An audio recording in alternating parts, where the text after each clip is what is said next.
Okay, thank you all very much for tuning in for class tonight as we begin week 11 of PSE 603. And we've got several chapters to cover as we conclude our discussion of revenues tonight. And there was no lecture recorded in between this and our last Zoom session 2 weeks ago. So just wanted to make sure that that was clear. Y'all are not missing anything. I am in the middle of budget prep with the city of Rocky Mount, and I'm also working on a couple of other things that are with the city that are taking a lot of time, and I just did not have time to record it. So I'm going to condense and kind of get done tonight to kind of condense what the last 2 weeks would have been. And I've kind of going over the text and everything. I think we can do that. So again, tonight we'll have class until about 7 lecture and discussion until about 7:45 or so.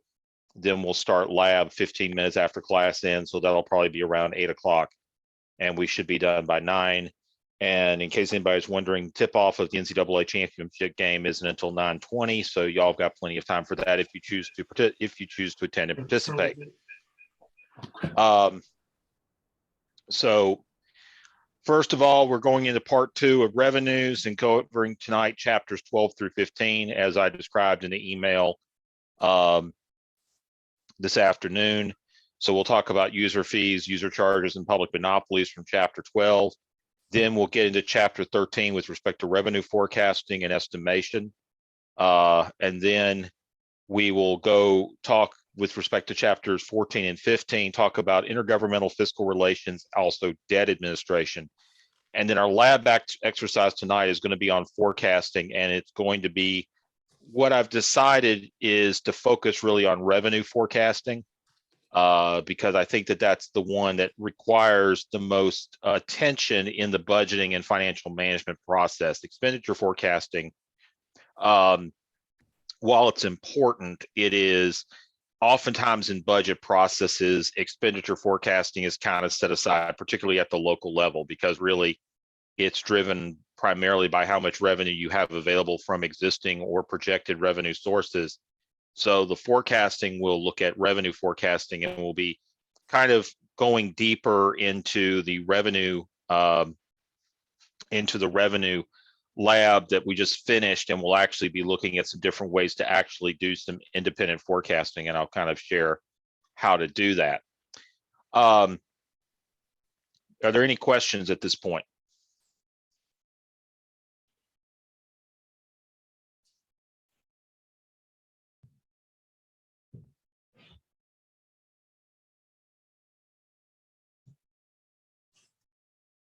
Okay, so let's go ahead start off with chapter 12, and we're talking about user fees, user charges, and public monopolies.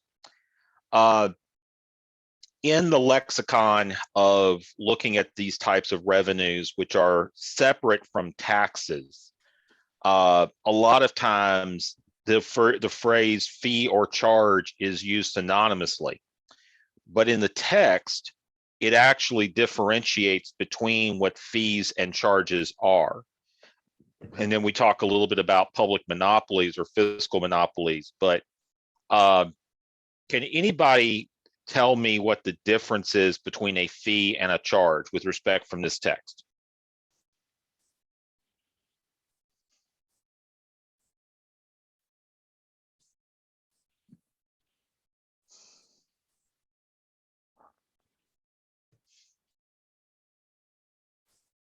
Okay, Logan texts in, user fees are derived from the government sale of licenses to engage in otherwise restricted or forbidden activities, and user charges are charged for voluntarily purchased publicly procured services closely associated with basic government responsibilities. So directly from the text. So the key difference is that user fees are necessary.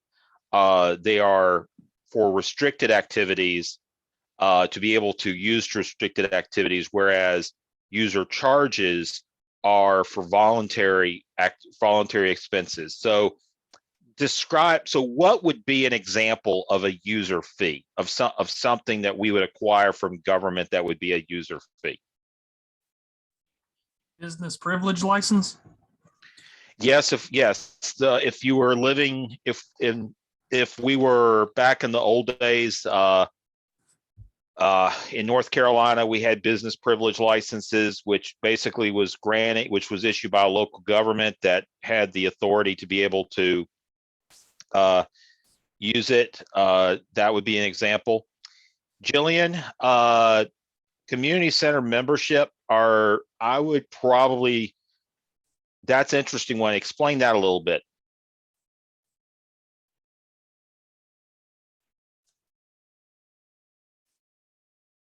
Why do you think it's a user fee? Fee to use the facility. So in the case of something like the YMCA, you're correct. So for like a nonprofit, however, a lot of times, I'll be honest, most of the community centers that I know of don't necessarily set user fees for use of a facility. Now, certain parts of it may be tied to a facility, like using the weight room or being allowed to use locker rooms or stuff like that. But usually, most community centers or senior centers are the general access is available to the public free of charge. But there may be certain examples of certain things that they want to use that are voluntary where they have to pay a user charge. What's another example of a user fee? With like, Go I'm ahead, sorry, Brittany. I was asking with like on-site and off-site alcohol permits be one. Yes, they would, because that's required. That would be an example of a user fee, because you're legally required to have those in order to be able to utilize the service, and that involves some local, but then also you have to get your permit from the ABC. So anything that is of a permit nature, anything that would be construed as a permit, i.e. permitting you to do something, would be an example of a user fee. So like a permit to host a public event or to have a parade, alcohol sales, building permits, zoning permits, anything like that would be a user fee. That's a specified fee. So if that's the case, then what is a user charge?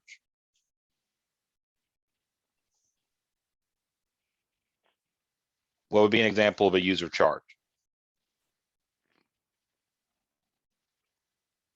Would like using public transportation be? Yes. Yeah. That would be an example of a user charge.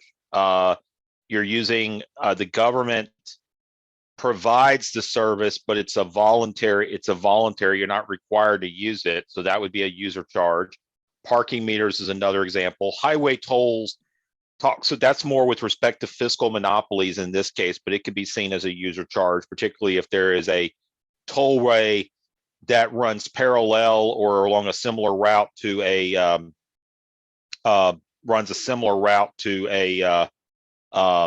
road that services the same area. Public pools would be an example of a user charge. Again, it's a voluntary activity. There are also a lot of times with user charges, you have private services. City parking would be an example of a user charge, because again, it's voluntary. A lot of times when you're using parking lots, there are those that are owned by a city and those that are owned by private concerns. So usually when we look at user charges, you're dealing with the fact that the government is providing a service that is probably running alongside another public service or a privately provided service. So like, for example, recreation programs would be user charges.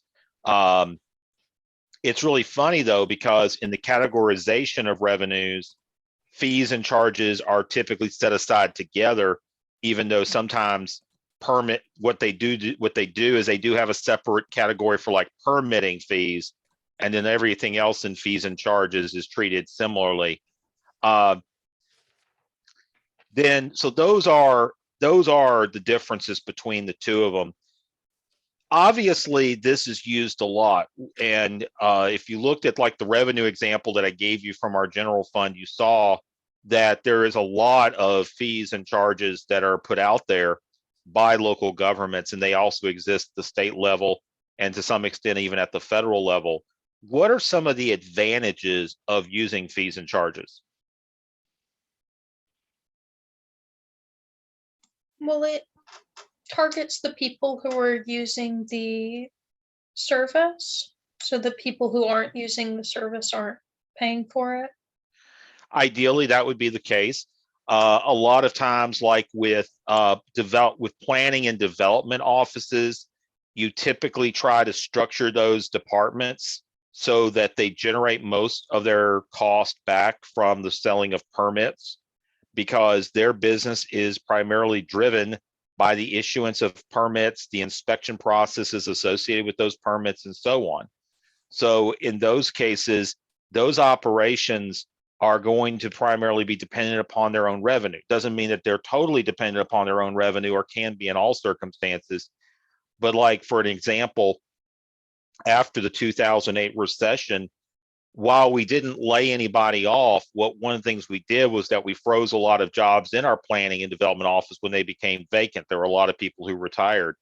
And as someone somewhat more, also it says, some makes things somewhat more affordable.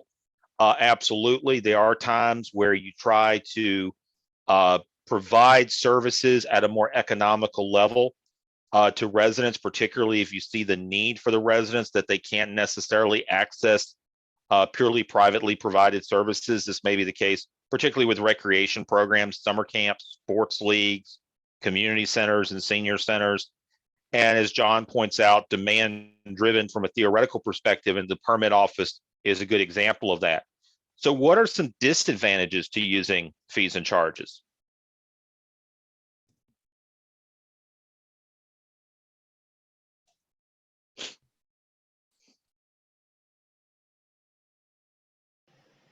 They can be impacted by like the weather or circumstances such as the pandemic, like you were saying about the arenas. You're unable to collect certain fees and everything because of the shutdown. That's true, absolutely. There is the possibility they can be affected by a lot of factors. Weather can be one with certain types of facilities. Pandemic obviously was another factor that was not expected. They can also be affected by the nature of the program you're providing and whether or not it matches up with citizen interest. Because I mean, you kind of are getting into an enterprise to a certain extent, and you're doing something where you're still having to hope that people are interested in it, and you may or may not recover those funds. Only people that use those pay for it, and it gets to the issue that, you know, it does still put a burden on people with respect to paying for these services. And while it may be a discounted amount, people from lower economic classes still may not necessarily be able to, be able to participate. Also, it also can affect the quality, which can mean that while the concepts may be equal in implementation, they are unequal in impact. So definitely some excellent answers there. Now let's talk about another area, and that is public monopolies. They are exclusive enterprises that are totally under the control of a level of government. They are designed to generate revenue to cover cost of operations, and in some cases to actually generate additional revenue for the government.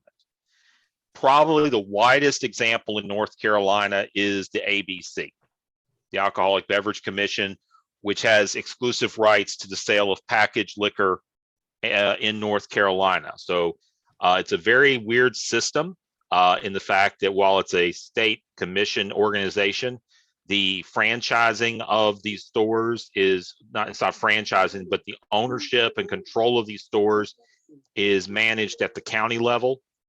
And in some cases is actually managed at levels, like some counties have multiple ABCs from my understanding.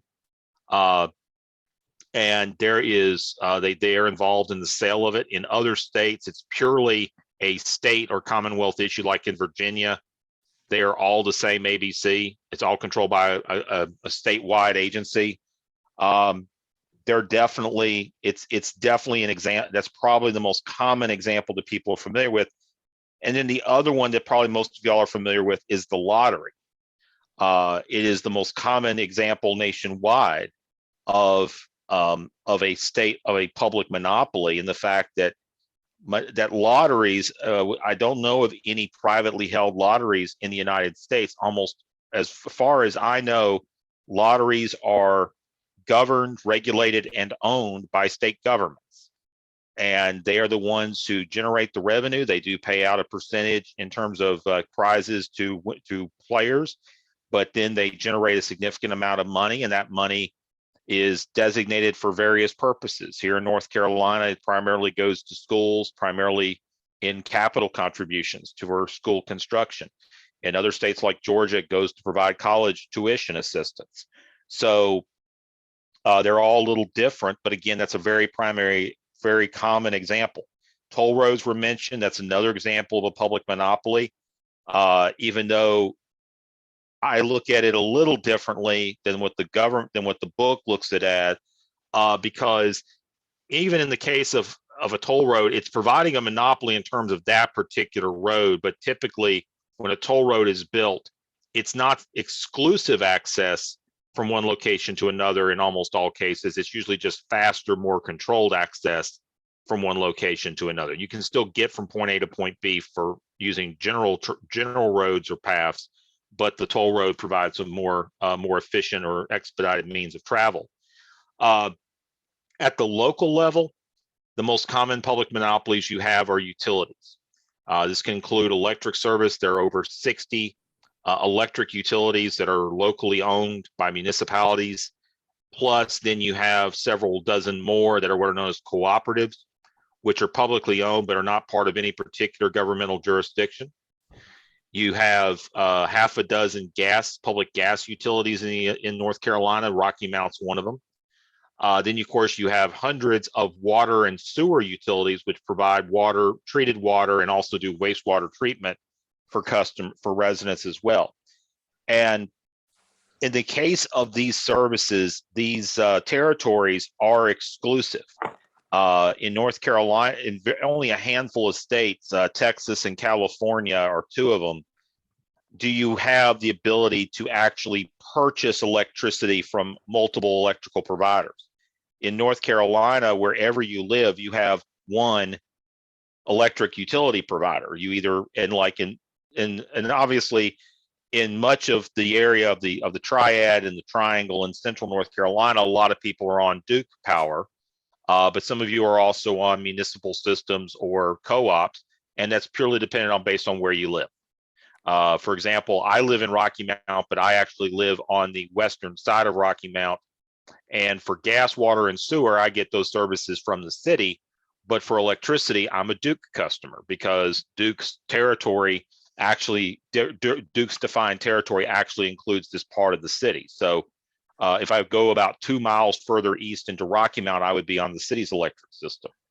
So there are a lot of different things to look at with respect to these monopolies.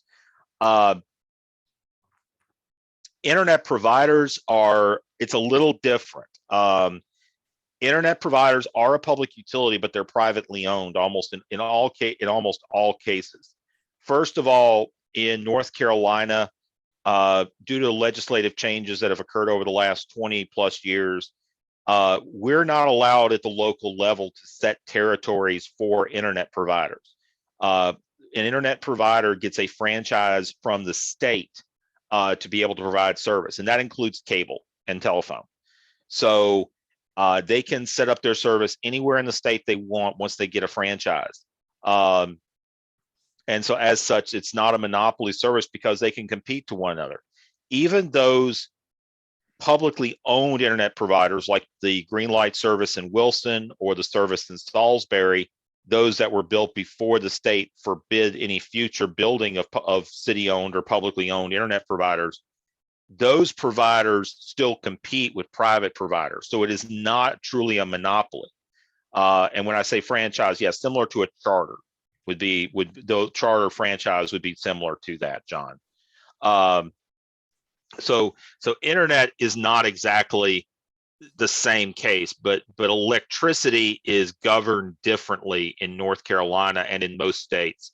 And in electricity, it's deemed that, because generally speaking, it's the idea that you would only have one set of distribution lines for electricity, whereas with internet, because it's less capital intensive, you could have multiple lines of fiber optic running along poles to provide service from multiple providers, or they could actually be leased in the same line and just have it be trunked separately. So what was the purpose of eliminating publicly owned internet? That was an example of lobbyists. That's the easiest way to say it. There is some concern that there was some concern, and there had been some studies showing that publicly owned internet company, and this was back during the days of cable as well. So we have to look at it a little differently. When you have a small, like a municipal cable TV operation, it's not necessarily possible for them to achieve the economy of scale necessary to be profitable or to necessarily cover their cost and be able to provide the variety of services people want. Because if you're competing against a larger company, like a national company that has a larger economy of scale, that can achieve an economy of scale, you're competing at a disadvantage. So what was indicating was that because a lot of these companies were smaller and because they were relatively new, it would be hard for them to make money, and that's what the numbers showed.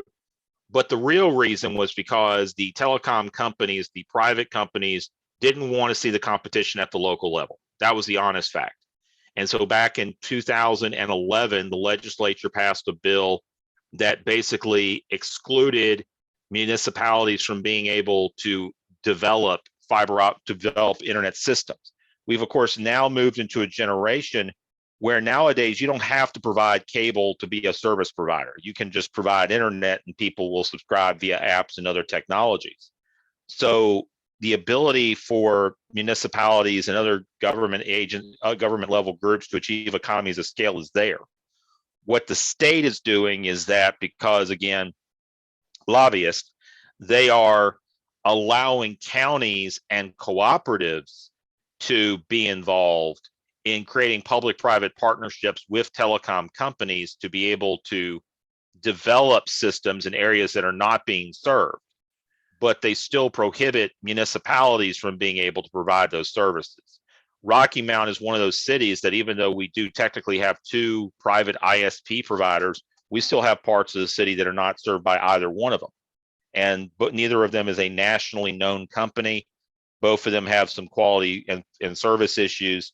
I'm able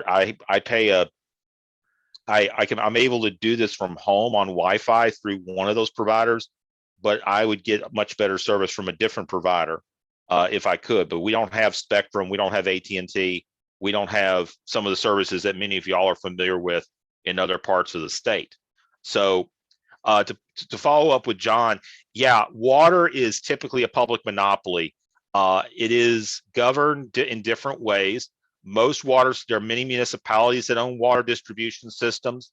Counties own distribution systems and production systems. And in some parts of the state, you have authorities, which are special purpose districts that exist to provide those services. And then they provide those services for an area that crosses governmental boundary lines. But in all those cases, you typically only have one provider for any given area. So if you live in one location, if you're fortunate to be on a system that can provide water and sewer, you have that. Otherwise, you're on a well, and those are going away at a faster rate, and understandably so, because that's not necessarily the most efficient means of being able to serve everybody with respect to water. And John's making some excellent points with respect to the issues associated with water and sewer. So, are there any other questions or comments with respect to Chapter 12 as we've been delving into user fees, user charges, and public monopolies?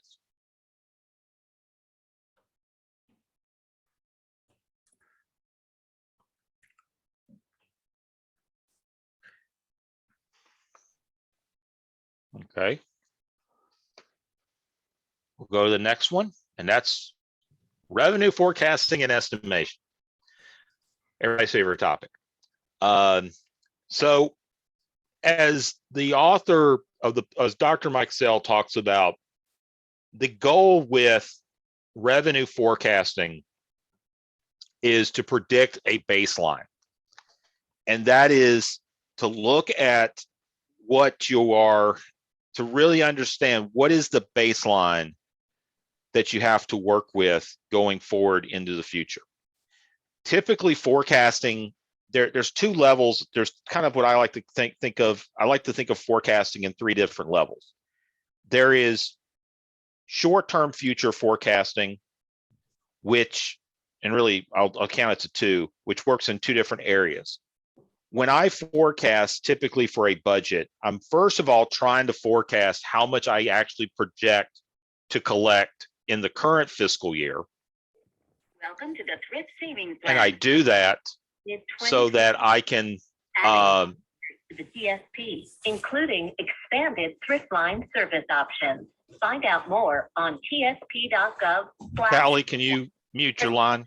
Representatives do not have more information than what you can find online, and tsp.gov/forward is your best source for updates. Okay, thank you.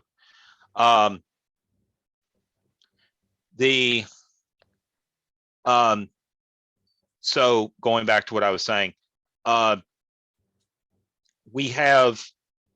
you have short-term forecasting, which deals with the current fiscal year. Or the website to obtain information about your account or the status of a transaction or to request transactions. There we go.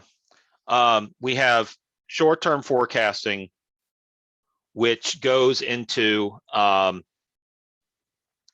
current fiscal year. As you're going through a fiscal year, I'm trying to project both what the revenues and the cost are going to be at the end of that fiscal year. And I'm doing this so that I can make sure that the budget, that actual activity does balance out, because not only do I want obviously I have my budget that's balanced, but I want my actual activity in that given year to balance.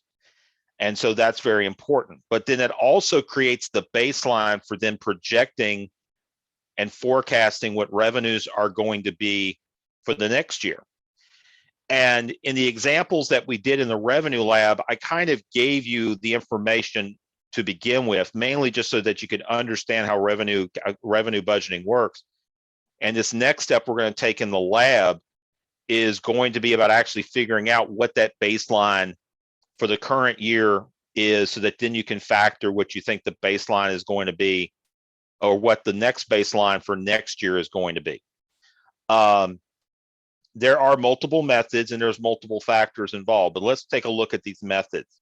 The most common method is what we think of and know of as extrapolation. And this would be the kind of linear approach, the linear algebraic approach that most of y'all are familiar with forecasting. You basically just take a number and you extrapolate it over time. And that's the most common means. And I will say that is what most governments do, not necessarily states or the federal government, but that most local governments do this. And it's generally accurate. It's not totally accurate because it's a very simplistic method, but it is very accurate overall, and it kind of gives you what you need to know. The other methods that are mentioned there, deterministic, multiple regression, econometric, microsimulation, those methods have potential to create more accuracy. And they are beneficial, particularly when you're dealing with revenues like income tax. Now local governments don't have to deal with income tax. So we're in a different place. They're also more helpful when you are making changes to revenue policy. When you're changing revenue rates, you're changing revenue structure, you would probably need to use those. But in terms of the benefit that they provide when you're doing basic forecasting, either for a local government or a nonprofit, they really don't provide that much more accuracy in the forecasting work. So the example that I'm going to show you in lab is going to be an example of extrapolation. We're not going to worry about the others. You should know about them. You should obviously know that they do exist. you may be in a situation where you use them. But in most cases, for most of us work in a linear extrapolated environment when it comes to looking at revenues. It allows us to be, it makes it clear, it's easy to understand, it's easy for elected officials and others to follow through on, and it is generally accurate. So that's where we're going to go. However, when it comes to picking a method, as those methods that I described, there is information that you need to know, and this would even be the case when you're working with extrapolation. You need to understand the source of revenue as well as its administration. So like property taxes, you have to understand what property taxes are. You have to understand how they're administered, how they change. For example, you may be going through a reassessment year, a revaluation year, and there are going to be changes that are going to take effect because it's going to change the overall value in a significant way. And in most cases here in North Carolina, it's going to significantly go up. You have to then factor out what the revenue neutral rate is going to be and how much revenue you're going to generate at the revenue neutral rate, because growth is allowed in that calculation. The next thing that you should do is work to plot against time. You can be doing this on the basis of fiscal years, or you could be looking at it on the basis of months. Whatever the time frame that you're looking at with respect to your revenues, you're working on that time frame. You want to make sure that your process is open and that you select a method that's appropriate to the task. Like I said before, extrapolation works very well with almost all of the revenue sources that are generated at the local level. But there are some that are generated at higher levels, particularly at the state and federal level, where extrapolation would not be appropriate. And again, if that's what you're working in, those are some other cases. And then also, it's very important to treat each revenue source separately and forecast them separately. The same rules are not going to apply to all revenues. And we'll talk about that a little bit in lab, because some revenues, the flow of money is different. The way in which you collect the money is different. The forecast about growth are going to be different. There's a lot of differentiation between how the revenues function. And so as such, you kind of have to treat them differently as you work through the process. When you're coming to a forecasting method, again, you need to know what the resources that are available for the method you're going to use. How critical would the errors be? And I will tell you that depends on the degree of the size. That a lot of that's driven by the scope of the share of that revenue to the overall budget, or excuse me, if it's a fee or charge, and it's expected that fee recovery is part of the plan for that given program or service. It's dependent upon, are you meeting those shares? So typically smaller revenue sources aren't as significant when it comes to errors, but they could be if they are supposed to be there to fund a program to a significant amount or fully fund a program. And at the state level, you see a lot of fee-based budgetary line items where they're expected to generate a lot of revenue through that fee. Universities are a prime example of this. Universities are expected to generate a significant share of their funding from the fees, tuition, and other charges they place on students and others who use the university. And so they have to make sure that they hit those targets, or that their budgets are structured in a way that they can reduce costs to be in line with their revenue with updated revenue estimates. You also need to know if historic data is available, as well as causal data. What exactly do we mean by causal data?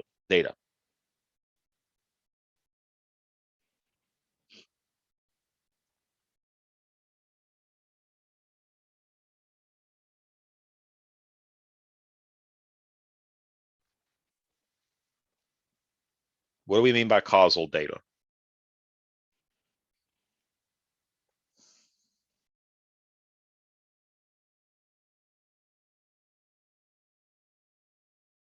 Would it be like things that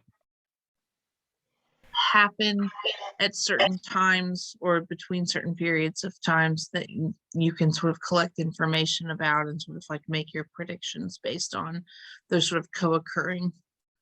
That's a good point, right? Cause and effect, absolutely, excellent. Also the forecast time period. For example, linear forecasting works for short periods of time. Linear is not as effective. Drivers needed for the forecast period. Excellent, Brittany. Another definition of causal data. Linear extrapolation is good like for a 1, 2, 3 year period. But beyond that, you're going to start having those causal factors, which is going to require a more advanced type of forecasting.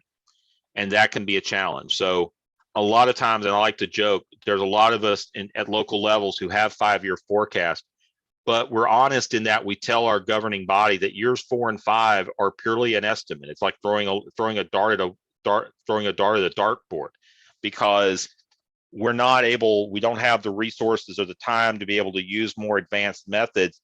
There are things that are going to come up. There's going to be causal events that are going to occur that are going to offset or adjust those revenues over that period of time. You might be able to, you can kind of predict the future in the short term. Of course, you can't always. COVID was an example of that. But you have a harder time being able to further out you go into the future, the harder it is to predict it. And then last but not least, can you explain the forecast? And this is where you've got to be able to explain it in as succinct and as simple as possible. That's critical. So you've got to be able to do these things, and it can be a challenge. And in the example we'll go over in lab, we'll cover this to a greater extent. Are there any questions when it comes to forecasting and estimation? I don't quite understand the last criteria of like explaining the forecast. Is that like a limitation of your own understanding of the different methods, and you only want to pick methods you definitely understand, or there's some methods that provide overly complicated answers to simple questions? Like, It's a kind of a ladder in the fact, but the fact is, whatever method you use, you've then got to be able to communicate that when you're communicating the forecast to others. You have to explain how you get to the number. With simpler methods, it's a lot easier to explain that to somebody like an elected official or your boss. When it comes to more complicated measures, you have to simplify the process. For example, some of you probably have gone through, data analysis and probably worked with multiple regression. Multivariable regression takes the idea of linear regression and kind of makes it even more challenging because you have multiple variables that you're looking at. So you kind of have to then say, how do I explain multi-level regression or multivariate regression to somebody who may not necessarily know what multivariate regression is? And how do I explain how did I get to the number that I forecast? If you have to use that, which you may have to if you're doing income tax forecasting, or worse, capital gains tax forecasting, which that's just insane, you may have to be able to explain that, but you have to be able to explain it so that somebody understands how you got to the number. It's kind of like showing your work, except that you're not necessarily showing it to somebody who, like your teacher, you're showing it more like like you're the teacher and you're having to explain it to the student, more or less. Any other questions?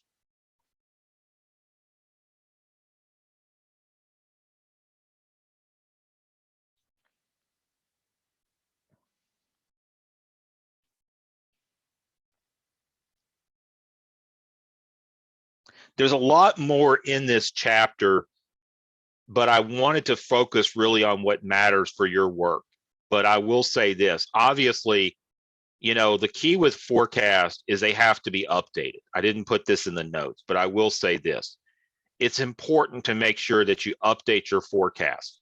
They need to be kept up as best as possible, because that's the way that you are best prepared to be able to make adjustments and communicate those adjustments.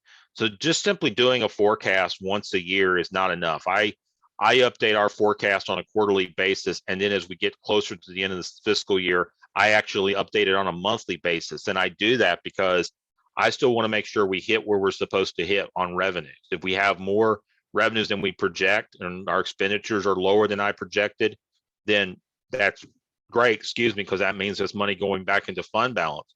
But I want to be able to communicate that information to our elected officials and to our senior management. So seeing that there are no other questions, we're now going to get into the next chapter, which actually deals with one of my favorite topics. And this is truly one of my favorite topics, and that's intergovernmental fiscal relations. Particularly at the county level, but also at the city level, and obviously with states, you see a lot of what's known as fiscal federalism. And what we mean by fiscal federalism is this idea of influencing, of higher levels of government influencing lower levels of government through fiscal policy or the allocation of funds. And this is done not just because higher levels of government are trying to achieve certain objectives at the local level. It's also done because in a lot of cases it makes sense to facilitate these things locally. We are familiar with, there are two concepts that I really think are important as we go into this, and they are on pages 644 and 645. I'm going down to this book. The first is what we think of as the correspondence principle. And what this does is it really talks about what level of government should be providing a given service. Can anybody explain for me the correspondence principle?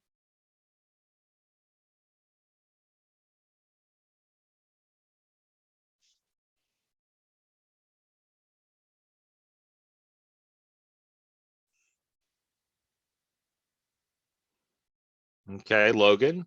Services who benefit do not spill beyond the local community should be locally provided. Services that benefit a number of communities should be state or regionally provided, and services that benefit the entire country should be nationally provided. So it's that idea that that services should be delivered in a way that's consistent with the level of the degree or the scale to which people benefit. So, for example, we can talk, let's use an example here in North Carolina. We have Medicaid, which of course is a health insurance program for low income people. And it is a federal program that is primarily funded by the federal government. However, so in some ways it is a federal program because the federal government wanted to make sure that it benefited everybody. But how is the administration of Medicaid handled? Does anybody know? It's administered locally through DSS. Right, it's administered through county level agencies that are then supported by the state. So it's a true example where you have three levels of government involved. You have the federal government, which is involved in some degree of administration and also significant levels of funding. You have the state that sets guidelines with respects to certain programs and sets kind of the overall guidelines, and then also allocates its share of funding. And then you have the counties who run the Department of Social Services offices for these counties, as well as DHS. Did you say DSS or DHS? It's well, it's NCDHHS, but through local DSS agencies. Got it. Thank you. So you have two different agencies working on it, and it is a program that even there was a time up to about 12 years ago or so where counties actually contributed to Medicaid. There was a share of revenue that counties were responsible for paying partial Medicaid. We were the only state in the nation that did it, where funding was not only coming from the federal government and the state government, but it was also coming from the county governments. That was changed about 12, 13 years ago. And the reality is that it's a program that benefits a very broad section of people, but at the end of the day, it is then administered and delivered at a local level through local agencies that are part of county governments. They're state regulated, but they're operated and funded by county governments. And so that's one example of one of these interesting, very, very intertwined relationships that exist in fiscal relations with respect to a given service that is distributed at one level, but it receives funding and oversight from other levels of government. This next concept that we have, and it kind of ties into it, it's known as a subsidiarity principle. Does anybody, it's on 645. Does anybody want to define that?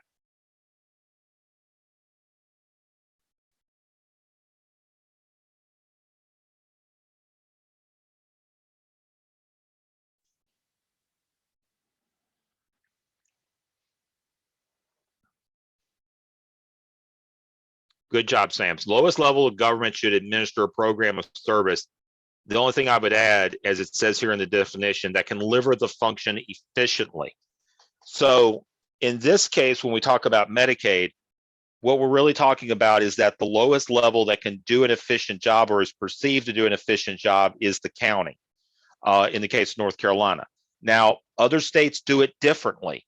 In some states, it is purely a state function, but it has state agencies that are operated at local levels. In other states, they do it the way that we do it here, through the local jurisdictions. It all really depends on what they think is the proper level of government to administer the program or service in the most effective or efficient manner possible. So what are some other examples of these types of services that people can think of? Other services that are federally funded, federally administered, but that are federally regulated, but in a lot of cases are locally administered.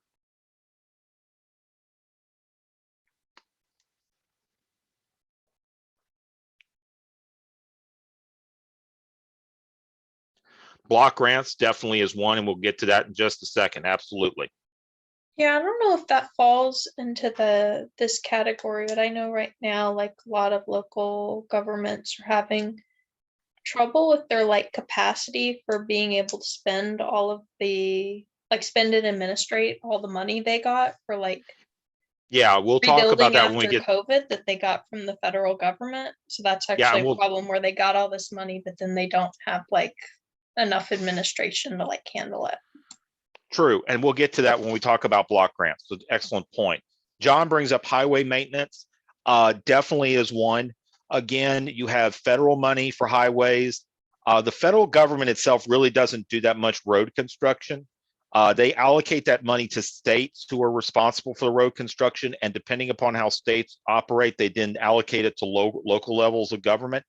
In North Carolina, cities receive some money from the state at times for highway maintenance. It's actually a separate. It's actually a revenue line in our budget that there some case that happens. A case, Logan. These are examples of fiscal federalism examples or intergovernmental fiscal examples where you have local administration, but then you also have state and federal funding and oversight. Workforce development's an excellent one. What about prisons? Where do they fall in? So prisons are an interesting one. Does anybody have any experience specifically with prisons and can share? I can explain it a little bit, but if somebody's got more direct experience, I'd appreciate it.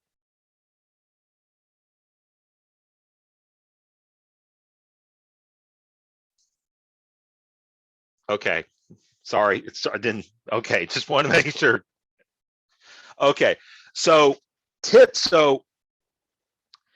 it honestly depends on the level of government and also why they're there.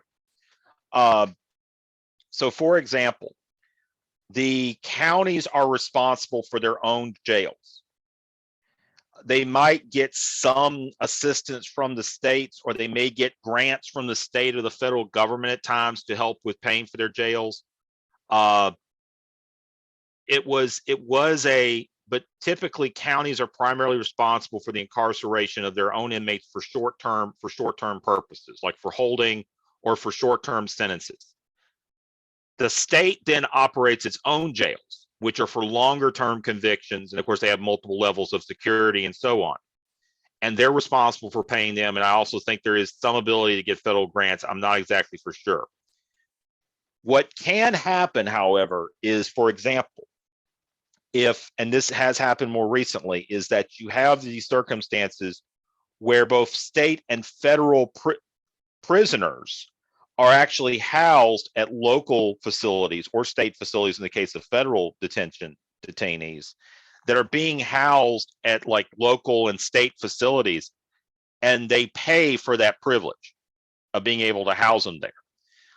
In some counties in North Carolina, this has come up because the question has been, who are we really bringing into these jails and into these jails? You're bringing in people who may have who may be more violent than you anticipated.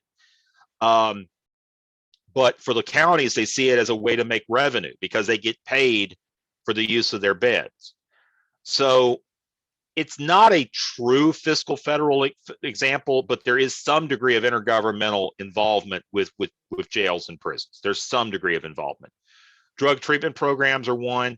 John brings up a good point with respect to, how this kind of leads to the ability for upper levels to enforce certain mandates with respect to the law.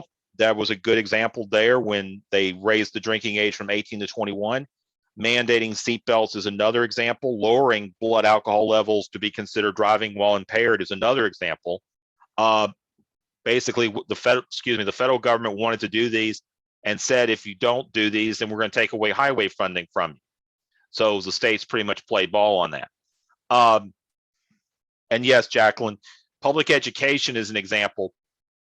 It used to be, it certainly has gotten to be a stronger example in the fact that there's a greater degree of federal oversight tied to the funds that they provide education at the state and local level. It's still, for the most part, is that education, and again, it depends on the state. There are a lot of states out there where, and North Carolina is kind of a hybrid, but there are a lot of states out there where the states are the primary funders of education. Then there's some other states where if you look at the balance of funding, it comes from the local level. North Carolina is, I'm not going to say it's equal, but the difference is not as significant. And the reason why is because you're trying to deal with that fiscal disparity that can exist. And I talk about that here. So let's split in that a little bit. So you think about, for example, subsidized housing, also a good example. And I'll talk, Winnie, I'll talk about the Judicial Center in just a second. So subsidized housing, going back to fiscal disparity. Obviously, one of the biggest challenges in trying to provide services across a broad section with kind of a blended funding structure where you have local funding, state funding, and federal funding is that there may be gaps in the ability for one level of that government to be able to contribute as much as it can compared to what can be contributed in other levels. So I'll use, for example, Wake County versus Edgecombe County. Everybody knows where Wake County is. Raleigh is the county seat and the state capital. Raleigh is a highly prosperous area overall, has a lot of money, is able to generate a lot of money, and they do give a lot of money to education. On the other hand, Edgecombe County is one of the most impoverished counties in North Carolina. It's the eastern half of Rocky Mount. And it has, I believe, either the highest or second highest property tax rate in the state because of that. It's almost at the $1 limit. And so the reality is that Edgecombe County, in order to provide an equitable service, needs additional support from either state or federal sources. There's greater degrees of flexibility in how the state gives money how the federal government gives money to try to fill that gap than necessarily the state has, but the state also has some redirection of funding. This is one of the things that's been talked about in the Leandro decision, which of course was made several years back, but still yet has not been enforced with respect to funding disparities based on the funding formulas that are used by the state of North Carolina. To go to the Judicial Center, Rocky Mount's Judicial Center is owned by the city. And what we do, we own it, so we maintain it and provide security. All the operations that occur in there are operated by the various entities that are responsible for them. So the state handles the courts, and then the counties have their various offices for their services. They pay rent for those services. They do pay rent for the use of those facilities, and that helps cover the cost. It certainly does not cover all the cost of running it. The city subsidizes that Judicial Center so that we can have it as a service and as a benefit to our residents, because it is a very busy facility because of the nature of our population. It also means that our population doesn't have to travel to Nashville or Tarboro for cases too often. So it's kind of a fiscal federal example in that it does have some coordination that goes on between the city and the counties and the city and the state with respect to revenue and other operational matters.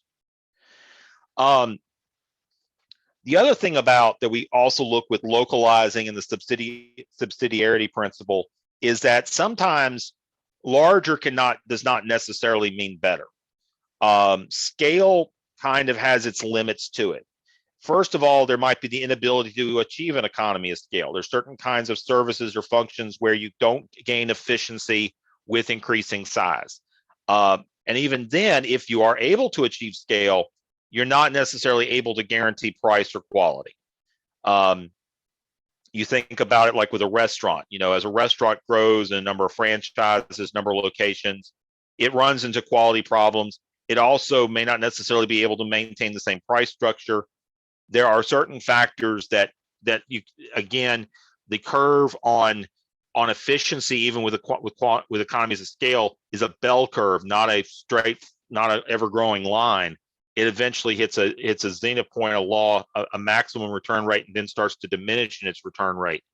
So the reality is that in a lot of times, the reason why services are localized is that it's not necessarily possible to achieve improvements either through broad nationalized scale or even if you can achieve that scale, do you necessarily will sacrifice some issues like cost and quality. We've talked about fiscal disparity. So now let's talk about coordination and assistance. And there's two key areas that Mike Sell talks about here. First is with tax systems. So can you think of a tax system in North Carolina based on some of the examples we looked at before, where there's a shared activity with respect to that tax?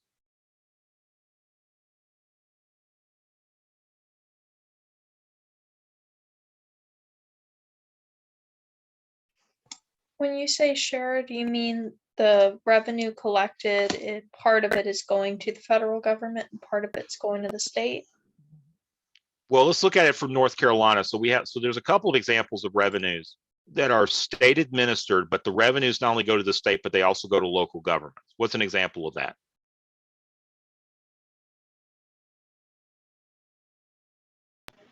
You mean the state sales tax? Which taxes are you talking? Yeah, the sales tax is the best example and the largest example.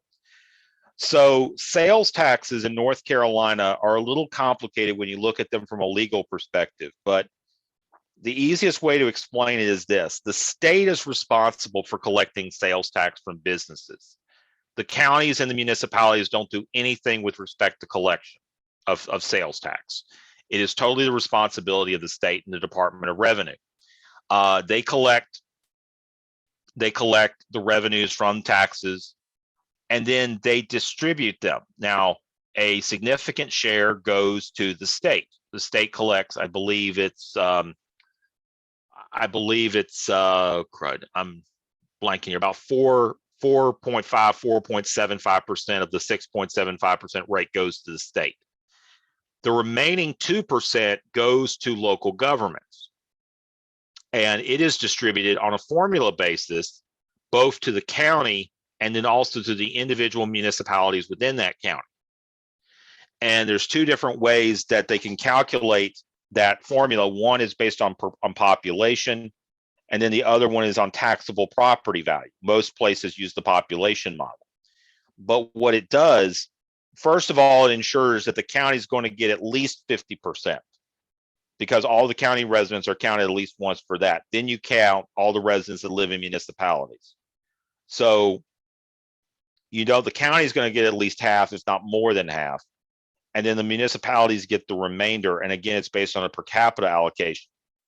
But this is a case where the state is responsible for collecting the revenue, and then it redistributes that revenue to the state as well as then to local levels of government. So that's a key example of a tax system. The state also collects other taxes. They collect the electric sales tax. They collect the cable TV and the telephone taxes. They collect a lot of revenues that are then distributed back to local levels of government here in North Carolina. So there's a lot of what we call intergovernmental revenue in North Carolina that's collected at the state level and then redistributed. And that's significant. And again, this is because the local governments themselves really don't have a lot of power or they're not given a lot of authority to be able to levy these taxes. Pretty much the only tax that a county or a municipality can levy there's really three. One is the property tax. The other is they can't have an occupancy tax, but that has to be approved by the state. They can also add a certain amount to the sales tax for specific purposes, and those have to be, one, they have to be approved by the state, and then second, they have to be voted in by the public by referendum. So there are very limited ways that local governments have to raise tax revenue. They're more dependent upon the revenue that comes in from the state to the revenue sources that the state shares with local governments, but that are state managed. So then we have grants, and somebody brought up block grants, and grants can take many different forms. Really, you have two different types. You have what's known as entitlement grants, and you have competitive grants. Entitlement grants are those that you are entitled to, but due to some type of qualification. And those are often also seen as block. Many of them are also then treated as block grants. So, for example, the Community Development Block Grant, which is a nationwide program, there are several cities in North Carolina, Rocky Mount's one, Greensboro's one, that receive Community Development Block Grant through an entitlement. We are entitled to receive it based on our population and other factors. So there's an allocation that we receive each year from the federal government. Rocky Mounts is about $500,000. There is also then an allocation that's given to the state, and this is for those parts of the state that are not eligible through their own direct entitlement. So that Community Development Block Grant is given to the state, and then they distribute it, and it's a combination of allocation and competition by which then they distribute those Community Development Block Grant funds to various localities in North Carolina that are not eligible for their own direct entitlement. Now, with respect to ARPA, with respect to COVID funding. So there's been the COVID situation, and I could spend a lot of time talking about this, but I'm not going to. When it came to COVID, there was a lot of different actions taken in different ways. And obviously the big concern with COVID and the shutdowns that policymakers believe needed to take place was that there was going to have a significant impact on local government revenues because they thought it would reduce income generating activity, sales activity, whatever the revenue source was be. We did not know what the negative consequences or the negative externalities were going to be of the shutdowns. And there were also going to be increased costs, especially for many larger cities, but also smaller cities as well. And so they were trying to think of different ways to do it. And so there's been multiple rounds of funding that have been provided. And some of the first couple of rounds used existing federal programs to distribute the funding, and they put time limits on it. The first one, the one that was really the first one that kind of went to local governments directly, was this coronavirus relief fund. And so if you were a larger city like Greensboro, Greensboro didn't even get one. There were only really two places in North Carolina that were local level that got direct federal allocations. Everybody else had to get an allocation from the state. And the states then what the states decided to do was distribute it to the counties, and then left it up to the counties to decide how they distribute it to localities. And so it was a very convoluted, messy process. The deadline to spend those funds was actually December 31st of last year, but that's a small amount of money compared to what happened last year with the ARP funds, the American Rescue Plan. the money was allocated. Most cities received, many cities, including Greensboro and Rocky Mount, received direct allocations from the federal government. Rocky Mount received $11.5 million. We have until the end of calendar year 2026 to spend these funds. So we've got plenty of time, as do other cities. But also, there's still a lot of management and a lot of oversight and a lot of coordination that's required, because the funding does come with expectations that you're using the money to offset the impact of the pandemic. And so that's why a lot of jurisdictions right now are trying to hire administrators to administrate these funds. Other places are looking at consultants. There's a lot of technical assistance being provided by various agencies, including the League of Municipalities. There's a lot of different pots of money that are out there. And I can tell you, for us, I was in a meeting today, and we were having a discussion, and we're trying to figure out which pot of money to use in which place, because some money needs to be used sooner than later. So other money we could wait on. Some money need to be used for a particular purpose. Other money could be broader used. It really depends upon, you have to kind of look at things differently. So it's been a major shift for local governments figuring out how to appropriately use these funds, as well as manage them with the existing federal allocations we receive or don't receive, as well as dealing also with competitive grants. And competitive grants is where an allocation is made, but you're competing for it. So an example of that is the Assistance for Firefighters grant. There's a federal grant program that provides a significant amount of money each year for assisting firefighters at the local level. But it's a competitive process. You have to submit an application, and it gets competitively reviewed and scored. And you don't know if you're necessarily going to get it or not. This is the second or third straight year we've submitted an application for the replacement of our breathing equipment, the SCBA equipment that our firefighters wear when they're in service in an enclosed space. This is a significant project, several hundred, almost $1 million, and we're hoping to get federal money to cover it. Otherwise, we're going to have to figure out a way to pay for it with city funds. And but you're competing against places that need fire trucks. Some places need fire stations. Some places need breathing equipment like what we have, what our need is. There's a lot of different agencies competing for this, and the money is not unlimited. So that can be a challenge in and of itself. So are there any questions from anybody with respect to intergovernmental fiscal relations? A question about the coronavirus relief Yes. funding. So were you saying that the initial funds, I guess the funds that came with the CARES Act, those were had to be distributed by the state to the smaller municipalities, and then with ARPA funds, more local governments were able to get that directly from the federal government? Or That's is it the same correct. thing? No, there was a difference. There was a difference. And what I will say, there are still, even with the ARP funds, there are still a lot of jurisdictions in North Carolina who had to receive it directly from the state. But they were told at least how much they were eligible for.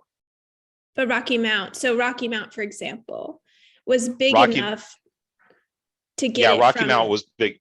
Yeah, Rocky Mount was big enough to receive it directly from the federal government. But for the first go round, it wasn't big enough. That's correct. There were only Okay. 2 places in North Carolina that were big enough, and that was Wake, and it's like you had to have a population of 750,000. So the only 2 jurisdictions in North Carolina that have that are Wake County and Mecklenburg County. And then the counties, so the counties get some and the municipalities get some separately. Correct. Okay. Yeah. So that was one of the challenges. The whole process evolved with each new piece of legislation that came down the line from Washington. And what we're now dealing with, and what we're also dealing now with, is competitive Recovery Act funds that were received by the state, which they're making available through competitive processes, like for water and sewer improvements and transportation improvements and other types of activities. Oh, So there is a lot of money out there, and the question is, how do you get to it and how do you administer it? And we'll just have to see. That's all I can really say. Wish I could say more. Are there any other questions with respect to intergovernmental fiscal relations?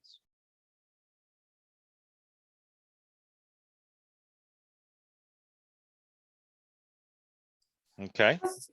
I have Sorry, a go ahead. question. With, I guess, just with the COVID things and or situations where there are these larger amounts of money, is administration considered, I mean, can the funds be used for administration too, or are you just expected to figure that out with the administration that you have? So with ARP, they can be used for administration. It honestly depends on the grant. For like example, with Coronavirus Relief Fund, I think the administration was very minimal. And it honestly depends. That's one of the biggest challenges with these grant programs. That was a challenge. I was around when we were doing the Recovery Act during the first part of the Obama administration, and there weren't a lot of set-asides for administration at the local level. But there are resources that can be used. They do have the ability to use some of the resources for administration with these later grants, but it's not common. Excuse me, with special funding, it's just the assumption of, well, you'll take care of it. And that's not the best case to be in, because, for example, because the guidelines for the ARP money is so broad, there are cities and counties out there doing all kinds of very big things with how they're distributing the funds. Well, the more parties that you distribute the funds to, like doing grants for nonprofits or grants for small businesses or grants for home ownership, the more hands you touch, the more complicated the oversight becomes and the administration becomes. And so, like, for example, for my jurisdiction, I'm trying to keep the administration as simple as possible. Just because I don't want us to be in a situation where we hire somebody to be an administrator and then I have to tell them they're out the door in 3 or 4 years. Trying to avoid that. I'm also just trying to keep it simple so that we don't get in as much trouble with auditors, because and I'm not here to talk about anything you may have read. The bottom line is, auditing is a very important practice, and you want to make sure you follow what the auditors say. So that's something that we have to be mindful of as we work forward, because there's a lot of money out there. There's a lot of people looking at how this money is being spent. That's for sure. Any other questions with respect to this chapter?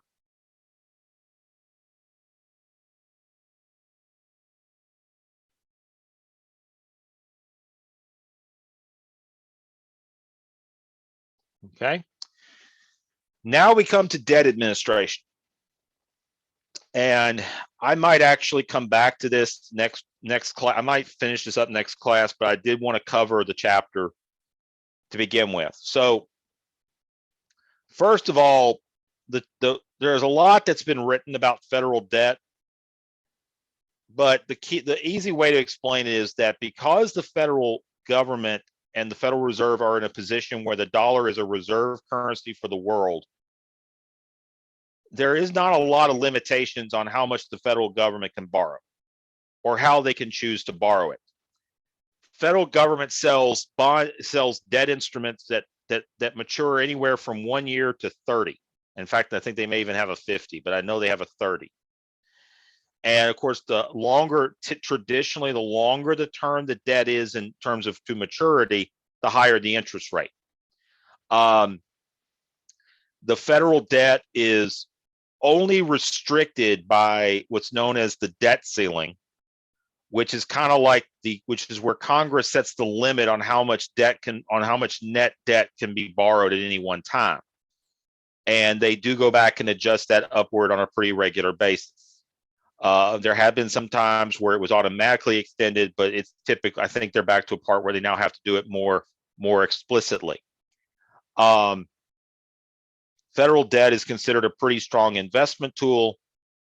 the important thing to remember in the difference between federal debt and state and local debt, which is all federal and state local debt is often referred to as muni debt or municipal debt, but it's not just for city governments, it's also for state governments too, is that 99% of state and local debt goes specifically to designated capital projects. So it's going to fund projects that are going to have a significant amount of service life and that are going to be appreciating or that are going to have asset value. Whereas federal debt goes for everything, including operations. So, I mean, you look at our budget during COVID, technically our deficit's gone down. The deficit is the annual loss in the budget of expenditures over revenues, whereas the debt is, of course, the total amount that's been borrowed over time that's the total principal value, which is now over $30 trillion. But the thing to remember is that the federal government borrows for everything, whereas state and local governments typically only borrow for capital purposes. Muni debt can take on a variety of forms. The most common form of debt, of muni debt that people are familiar with, are bonds. Bonds typically are between 10 and 30 years in length, even though there are some bonds out there that are 40 and 50 years in length. They're pretty, excuse me, yes. Okay. But bonds are pretty pedestrian instruments. They set a fixed rate. They're sold at a fixed rate. They, of course, they pay interest on that. And they mature. They mature after a set period of time. There are other types of instruments that Dr. Mike Stell talks about in this book that are often used with shorter term financing.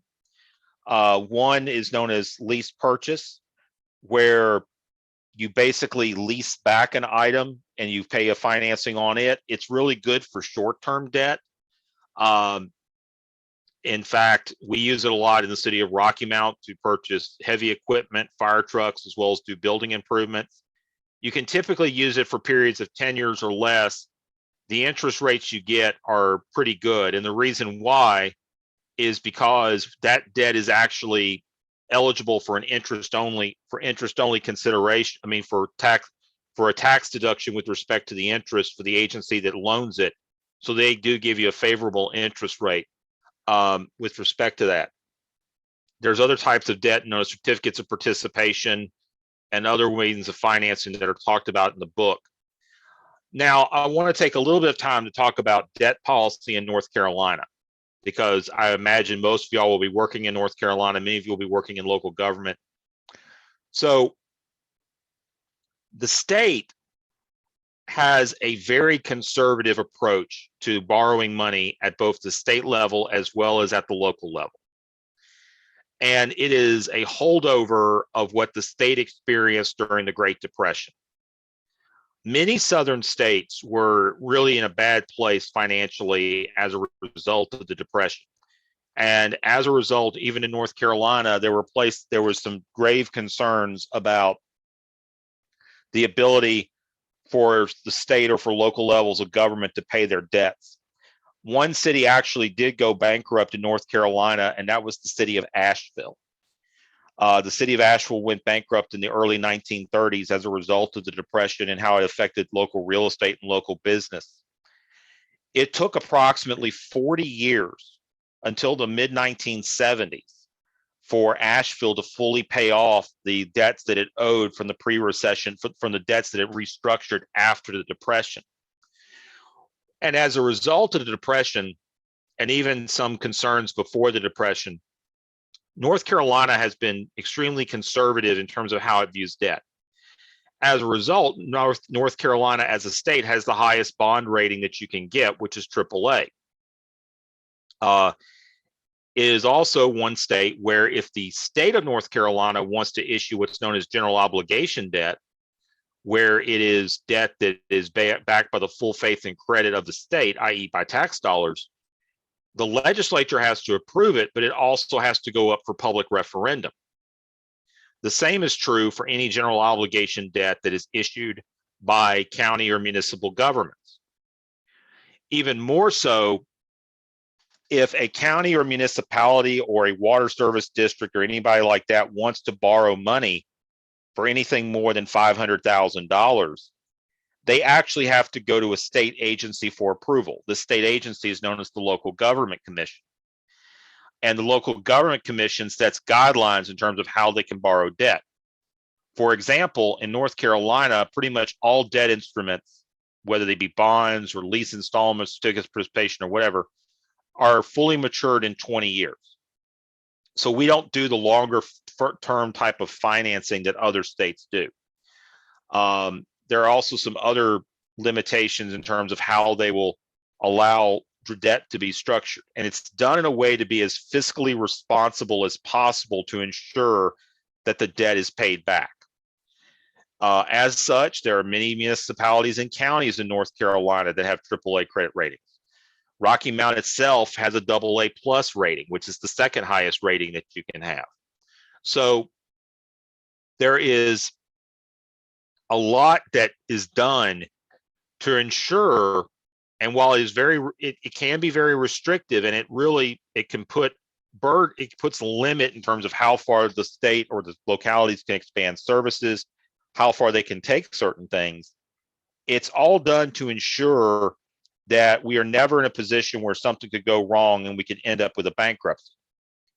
Similar to what happened in Detroit during the 2008 recession, what happened to the city of New York in the mid 1970s, what happened to Stockton, California as well during the recession, what happened in Orange County in the 90s, Orange County, California, just to be clear. There are cases where these have occurred, and as the text talks about, those processes of recovering from bankruptcy that a government enters in can be very challenging because governments have to continue to exist. It's not like a business that can be theoretically liquidated. It is almost impossible for a local government to be liquidated, it can be made smaller, and such was the case in places like Detroit. But the reality is you really can't make a government disappear. So one way or another, it has to find resolution to that bankruptcy. And what that often means is it has to restructure its debt and then pay it back over time, which was the case in Asheville as well as in New York City. When it comes to how you determine how much debt you can take on, there are legal limitations in most states. The most common legal limitation is percentage of assessed property value. North Carolina has that. It allows, I believe it's 8% of total the total debt by a local government cannot exceed 8% of its assessed property value. However, that in itself is or 10%, I apologize. But the reality is that in most places, you can't even afford that much debt. And so typically what happens when a jurisdiction goes out to borrow money, it works with a financial advisor who evaluates the city's finances and determines at what point, to what level the city can borrow for its operations, its capital needs, for its capital needs. And that's a very important process. Are there any questions with respect to debt administration?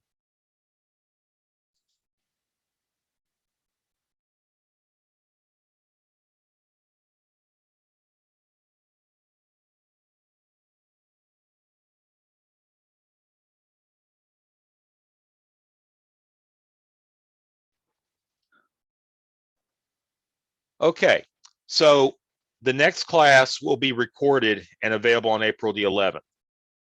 And it'll combine chapter 6 and chapter 7. Chapter 6 covering budget system reforms, and chapter 7 where we talk about capital budgeting. At At 8 o'clock, we will, so it'll be 20 minutes from now. At 8 o'clock, we will have our lab session on forecasting. The assignment will go out tomorrow, and the completed exercises will be due by 6 p.m. on Thursday, April 14th. And this is also a reminder that the group project that had previously been scheduled has been canceled. And I will send out the new grading matrix out this week. Are there any questions? Professor, I have a few questions about the email that you sent earlier. Sure. Yeah. So at our last class, I thought you said that April 25th would be our last class and we would be reviewing for the exam. Correct. And I will still have an exam review, but I'll have to reschedule. I'll have to make sure about the scheduling because I have a city council meeting that day. So you're right. The last class will be on the 25th. I apologize for saying that in the email, saying the 18th. The last class will be on the 25th, but it may have a later start time. Okay. And at the last class, you talked about the possibility of having some definitions for us to look at Yes. for comps one. Yes. When is the comp? Saturday. Okay. I will have those to you tonight or tomorrow. I apologize for that. Thank you for reminding me. And when can we expect feedback on the homework that we've done so far? I should have at least some feedback this week. Okay. All right. Thank you. Can't guarantee all of it, but I will have some. Okay. Thanks. All right. Anybody else have a question? So Exodus, the question you asked, 25th, the final exam will be distributed on the 26th. It'll be a take-home exam. On the 25th, we will do a review. And the final will consist of some topics where I will ask y'all to write memos to answer them. I don't know exactly what it is yet, but I will explain between now and the 25th. But the 25th is exam review. No lab on the 25th. I don't think there won't be a lab on the 18th either. So next week is the last lab session. And you're saying we're going to write memos, so we're not going to do lab exercises during the exam or like for the exam? Say again? Like, is it all just writing? Like you said, memos, or are we also going to have to do something with spreadsheets in the exam? There might be something with spreadsheets and it'll be explained, but I don't know yet at this point. Okay. And yes, the memos will be single spaced. Oh, the paper. I'm sorry, the paper. Okay, Brittany, sorry about that. I was thinking you were talking about the exam. The paper can be 1.5. Paper can be 1.5 space.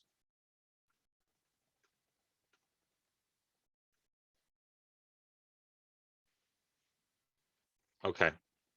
Any other questions?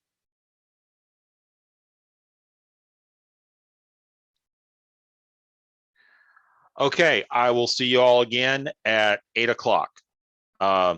Memos will be based from the textbook. There will definitely be stuff from the textbook there too, as well on the exam. All right. Thank you all very much, and I will see you guys at 8 o'clock.